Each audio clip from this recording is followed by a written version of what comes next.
नमस्कार, आपण पाहत आहात न्यूज अप, नजर प्रत्येक बातमीवर। आणखी एक राजकीय कार्यकर्ते राम खाडे यांच्यावर भीषण हल्ला, गंभीर जखमी, तातडीने पुण्याला हलवले। नगर सोलापूर महामार्गावरील मांदळीजवळ रात्री उशिरा राष्ट्रवादी शरदचंद्र पवार गटाचे नेते राम खाडे यांच्यावर 10 ते 15 अज्ञात हल्लेखोरांनी लाठ्या, तलवार आणि पिस्तूल तसेच सत्तूर वापरून जीवघेणा हल्ला केला।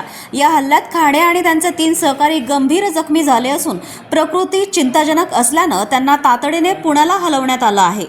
जखमी सहकारी दीपक खिळे यांनी हा हल्ला राजकीय वैमनस्यातून आणि खाडे यांनी उघड केलेला भ्रष्टाचार या प्रकरणांमुळे झाल्याचा आरोप आहे।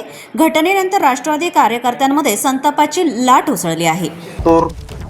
पिस्टन म्हणजे बंदूक आपलं हे पिस्तूल आणि काही लाकडं हातामध्ये असं दगडफेक हे 2-3 प्रकार त्यांनी एकाकी चालू केले। आम्ही 7 जण होतो जवळजवळ त्या ठिकाणी आणि अचानक चालू झाल्याच्या नंतर राम खाडेवर त्यांनी अटॅक केला आणि हा जो अटॅक झालाय हा अटॅक हा राजकीय दृष्टिकोनातून झालेला आहे। अशाच विश्वासार्ह आणि अचूक बातम्यांसाठी न्यूज अप चॅनलला लाईक, शेअर आणि सबस्क्राईब करा।